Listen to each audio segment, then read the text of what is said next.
Paris Radio Show. Audio, musique, podcast.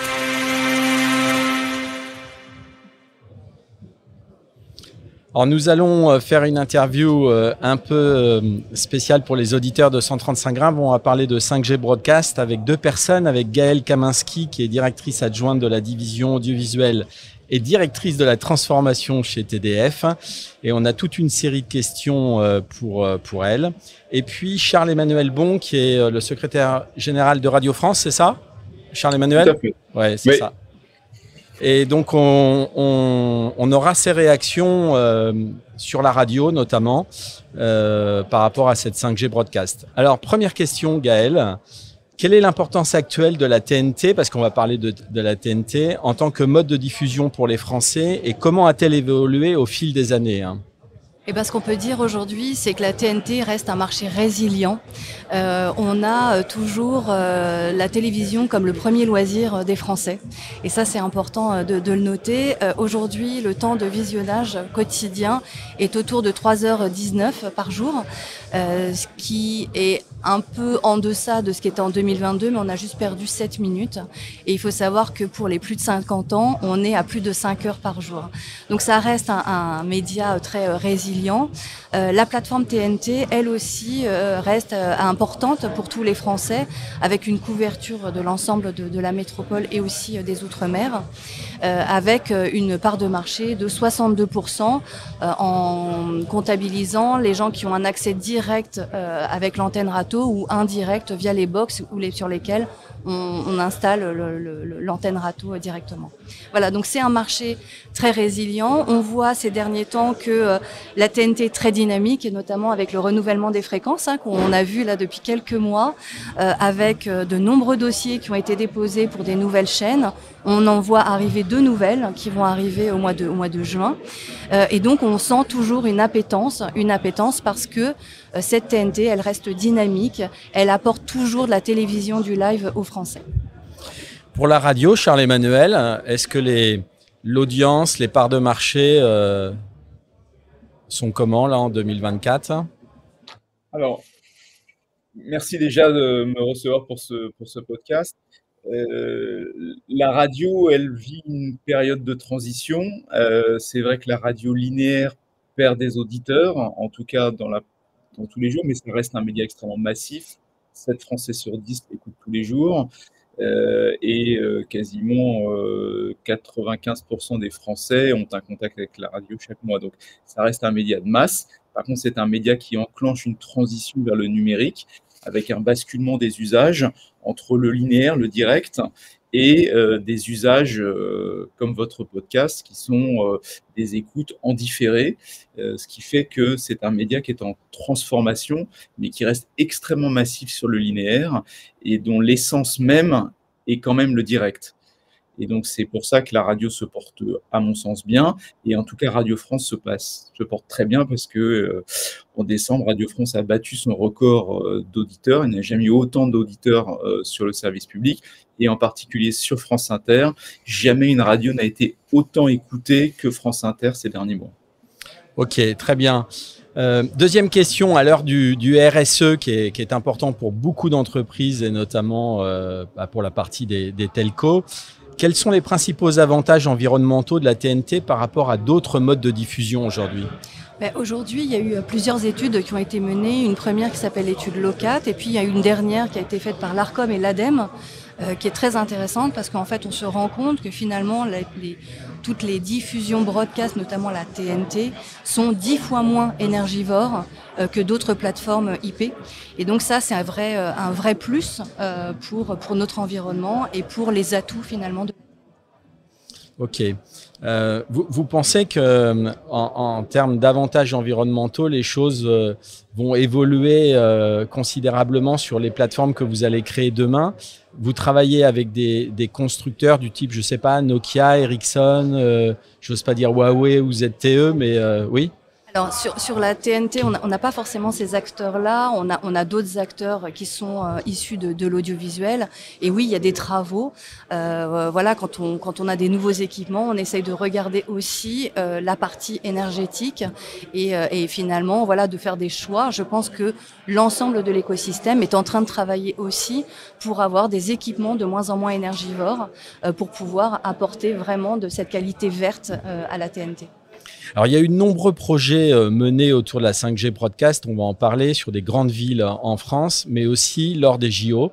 Et peut-être que beaucoup de personnes ont suivi des choses et c'était la 5G Broadcast qui était derrière. Est-ce que Gaëlle, tu peux en parler, hein? Alors pour les Jeux Olympiques, ce qui est important, c'est qu'on a travaillé la modernisation de la plateforme TNT. La modernisation, elle est sur deux pans qu'on a travaillé pour les JO. L'UHD, la qualité d'image améliorée, et puis la 5G Broadcast qui est la TNT en mobilité. Sur l'UHD, on a eu un fort déploiement en quelques mois avec France Télévisions pour déployer plus d'une centaine de sites pour couvrir 74% de la population. On a fini les déploiements juste à temps pour les Jeux Olympiques et Paralympiques et ça a été un énorme succès parce que finalement les téléspectateurs ont basculé sur ces formats UHD depuis la TNT et ça c'est un vrai succès. Ça c'est le premier point et puis finalement cette couverture continue de perdurer et France 2 continue à diffuser des choses en UHD. Et ensuite il y a la 5G Broadcast. Alors c'est vrai qu'on parle de 5G, mais ça reste quand même de la TNT. C'est une technologie qui s'apparente à la TNT. Et c'est vraiment fait pour faire de la mobilité en complément de la TNT fixe. On ne va pas aller travailler ce qu'on a aujourd'hui dans son foyer, dans son salon avec la TNT, mais vraiment de travailler je sors de chez moi, comment est-ce que je peux avoir finalement la TNT de la même manière que je l'ai quand je suis assise dans mon divan. Et ça a été un fort élément. On a travaillé sur un live test sur 3 grandes villes, donc Paris, Bordeaux et Nantes, avec une mise à l'échelle. Ce que je veux dire par là, c'est qu'on a distribué 150 Xiaomi, donc des téléphones du marché, sur lesquels on a flashé pour pouvoir mettre en place la 5G Broadcast. Alors dans une release un peu ancienne, mais voilà, on a pu avoir de la 5G Broadcast sur 150 téléphones qu'on a distribués à un bon nombre de bêta-testeurs qui l'ont utilisé chez eux, au travail, en dehors, pendant les Jeux Olympiques. Et donc ça a été un vrai effet, c'est-à-dire que c'était quand même une première en France, en Europe, dans le monde.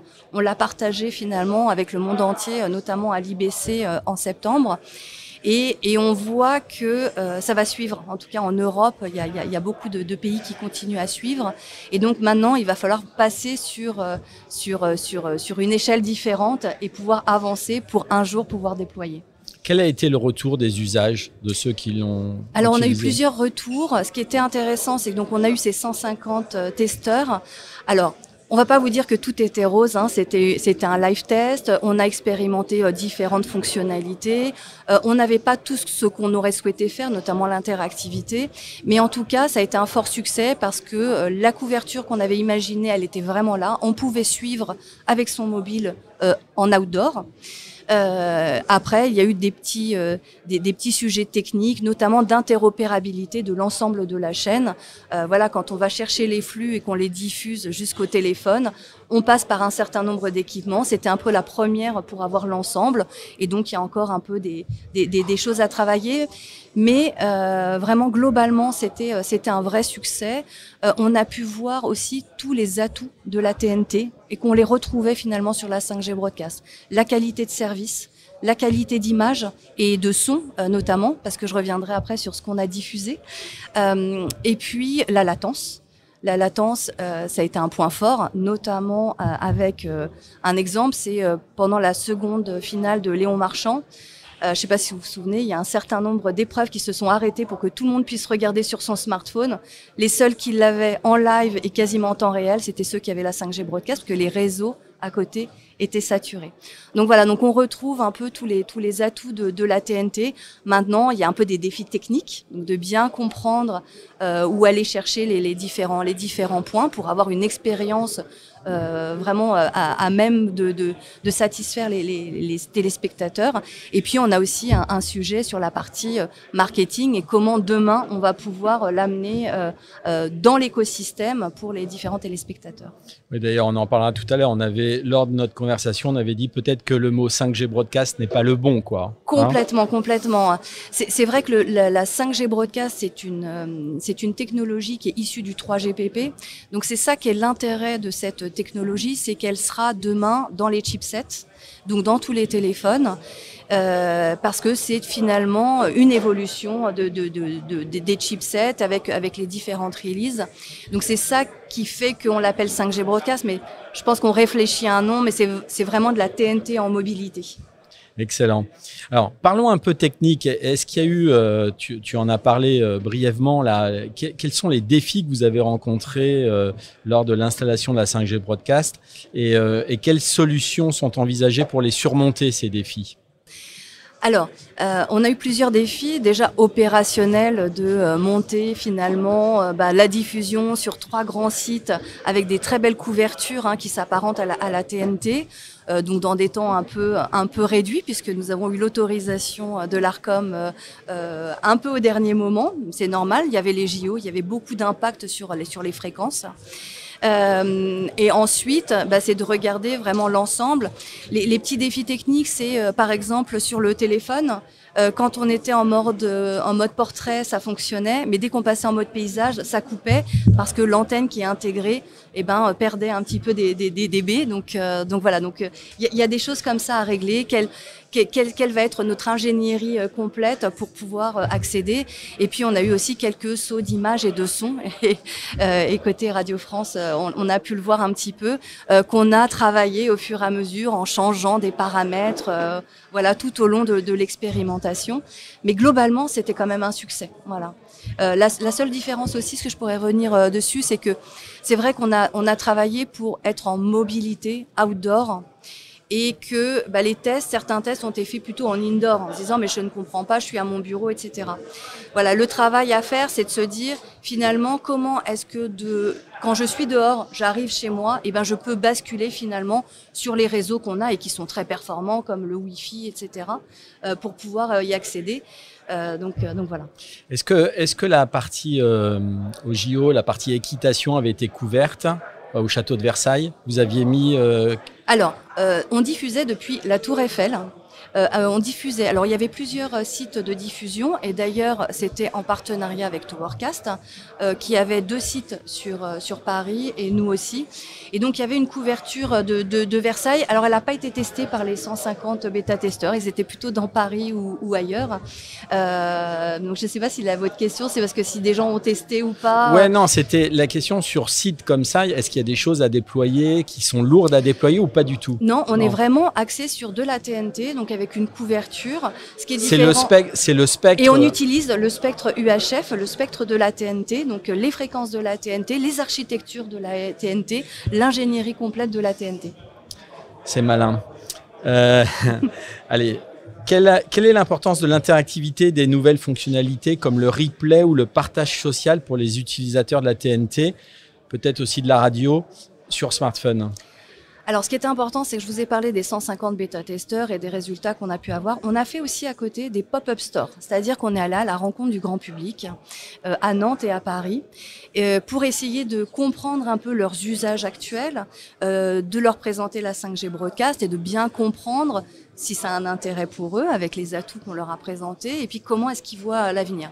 Donc, ce qui était important, c'est que finalement, dans ces usages de mobilité, on se dit que la tranche des jeunes peut être une bonne audience, parce que c'est eux qu'on veut aller toucher, qui délaissent un petit peu la TNT aujourd'hui. Et d'ailleurs, dans On a eu 300 sondages et dans les 300, près de la moitié étaient des jeunes de 15-24 ans, donc c'est très intéressant pour nous. Ce qu'il faut voir, c'est que finalement aujourd'hui, ils regardent le live. Finalement, ils regardent plus que ce qu'on avait imaginé. On est à près de 50% qui regardent des infos, du sport, voire des émissions télé.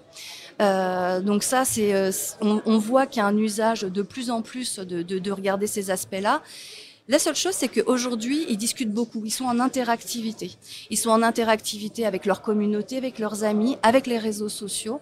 Et donc ça, c'est important pour eux de garder ce point-là d'interactivité. Et puis, voilà, ils parlent de replay, de start-over, reprendre avant si j'ai pu rater une émission, etc. Donc, on sent que l'interactivité est un vrai sujet pour eux.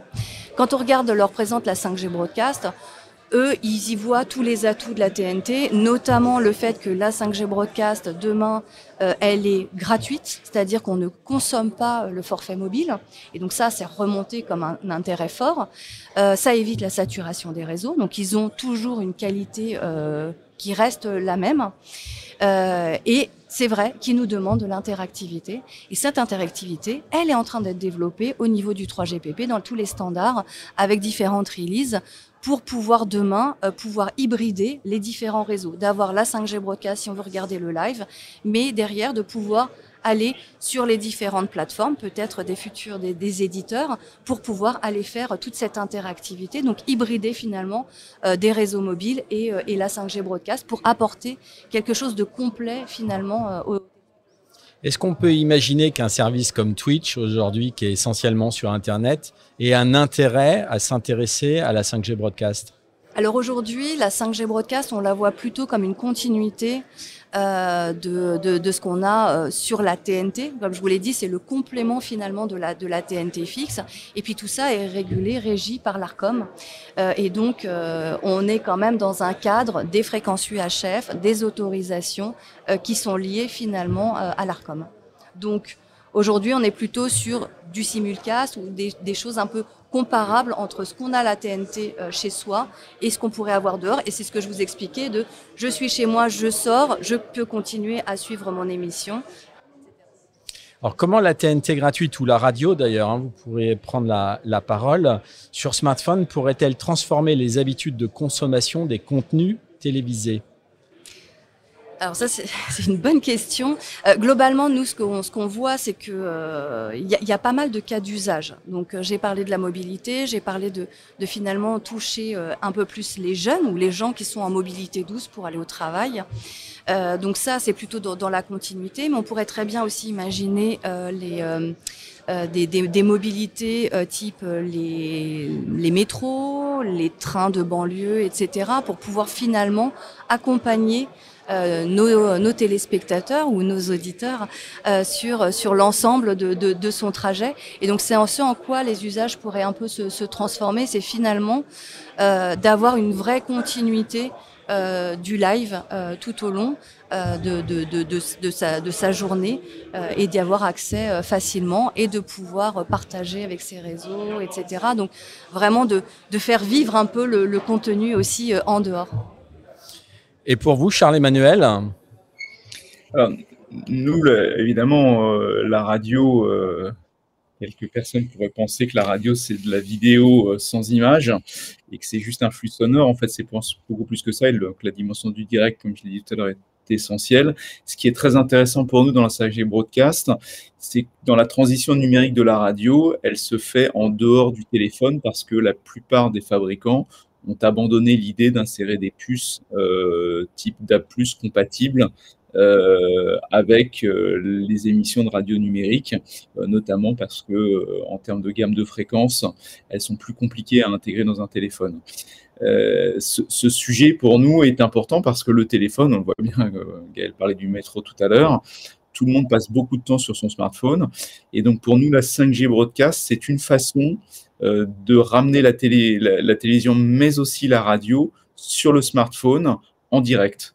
Et donc, c'est une dimension vraiment importante, et je pense un use case intéressant pour nous, d'avoir la radio présente sur ce terminal et de faire le lien entre le monde du direct et du broadcast et le monde du non-linéaire et du numérique. Mais Charles-Emmanuel, quand vous dites direct, vous pensez aux live vidéo qui sont filmés par les radios ou vous pensez simplement au flux audio de la radio? Alors, principalement au flux audio. Moi, je pense qu'il y a vraiment une vraie complémentarité entre l'image et le son.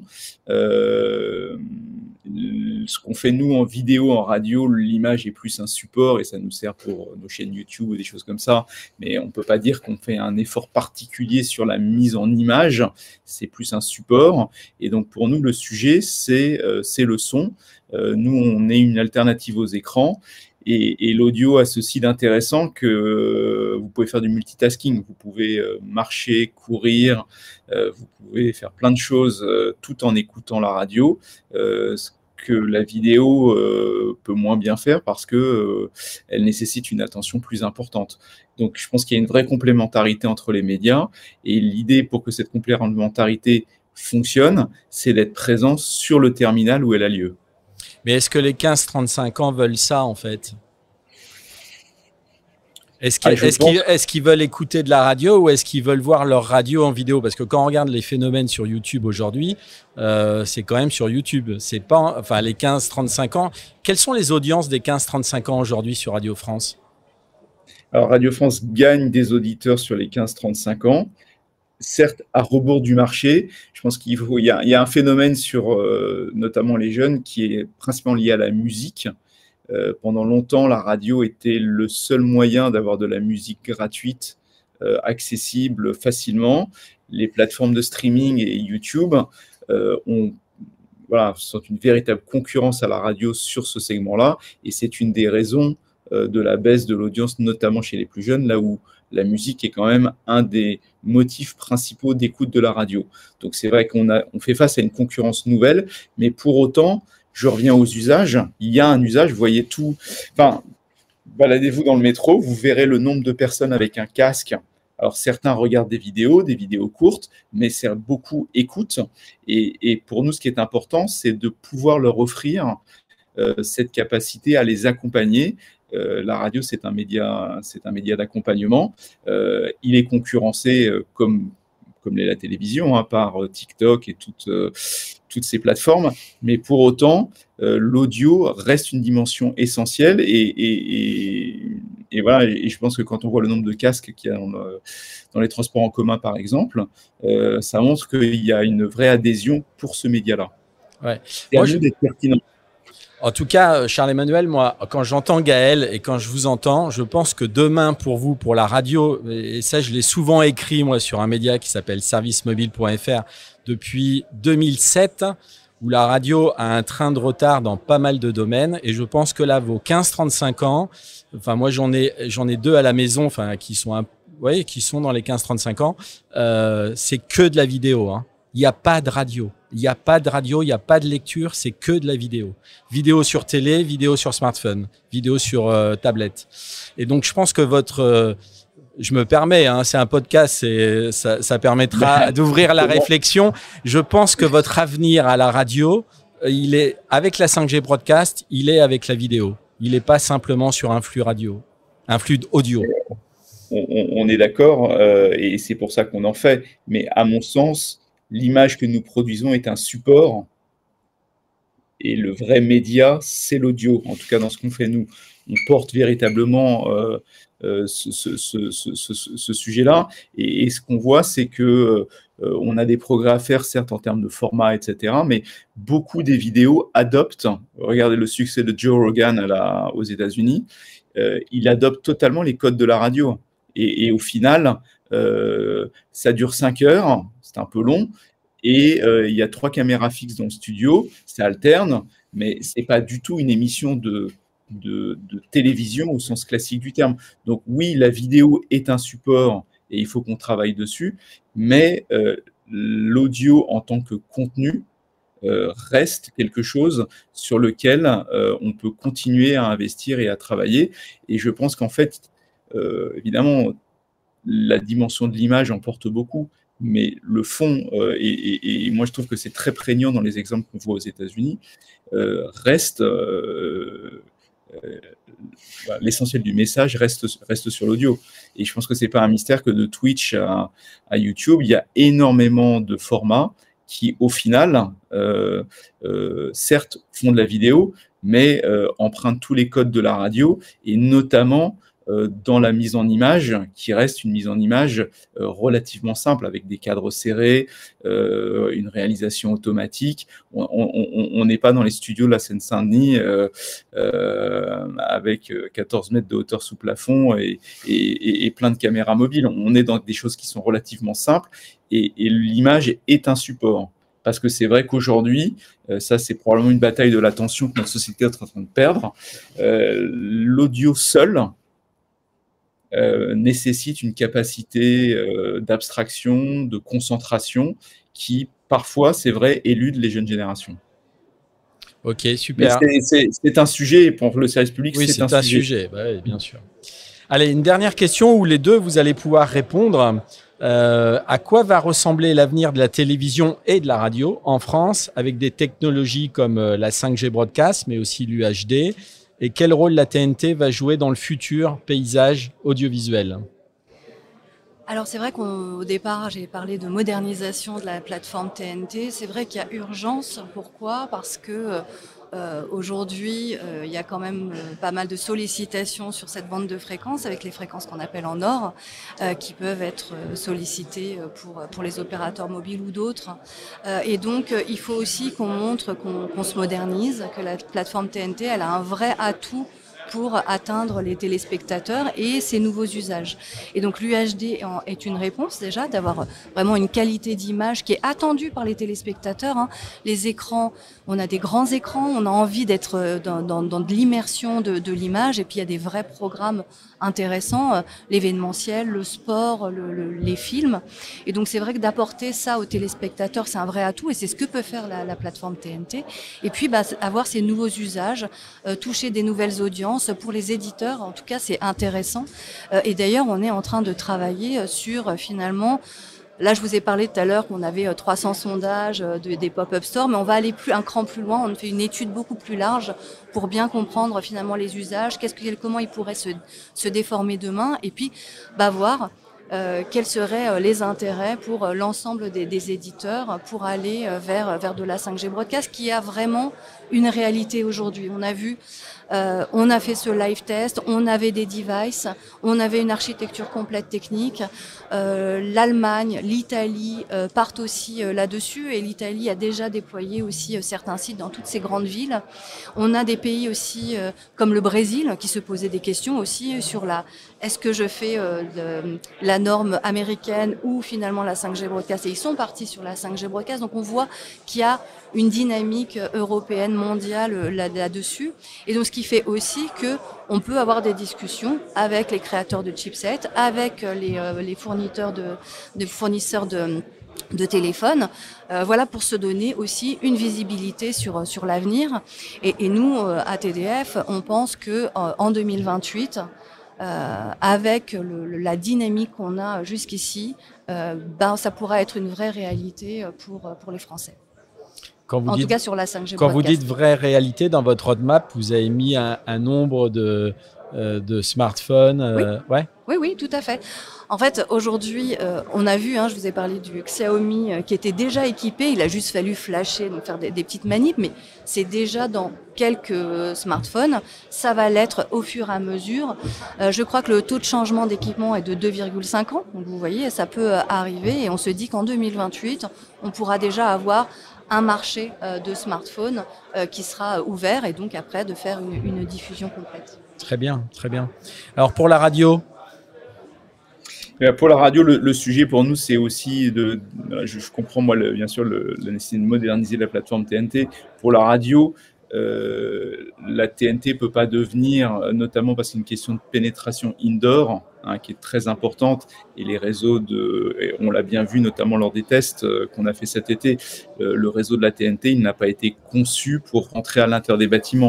Donc nous, ce qui est intéressant, c'est de se dire que dans certains endroits, notamment les plus denses, là où effectivement les réseaux 4G, 5G sont peut-être moins efficients, la 5G est un moyen de pouvoir continuer à diffuser. Et encore une fois, je pense que c'est aussi un moyen de rester bien présent dans le téléphone. qui est quand même le médium, dans lequel on consomme les médias. Et la voiture, on n'en a pas parlé. La voiture a un intérêt ou pas ? La voiture pourrait avoir un intérêt, alors plutôt pas sur des grands voyages, hein, mais entre différentes agglomérations, etc. Aujourd'hui, il faut le travailler, hein, voilà, parce qu'on a quand même l'effet de la vitesse. Donc, c'est pas quelque chose qu'on a ouvert pour l'instant. On est plutôt sur les cas d'usage, comme je me disais, en mobilité douce. Mais c'est quelque chose qu'on regardera dans l'avenir. Et l'IoT ? Ouais. Pour la 5G Broadcast ? Non, aujourd'hui, on n'a pas ouvert du tout ce dossier. Non. Mais il va falloir l'ouvrir parce que vous avez des concurrents dans le monde qui travaillent sur l'IoT 5G Broadcast, qui peut être très utile dans certains domaines et certains secteurs. J'en dis pas plus parce que ça sera à la fin du podcast où, D'accord. Où je déploierai. On va falloir l'écouter après alors. C'est le teaser. Merci à vous deux en tout cas pour avoir répondu à ces quelques questions.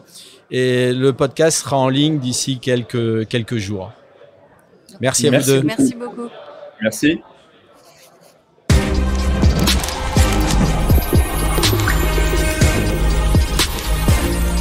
Paris Radio Show. Audio, musique, podcast.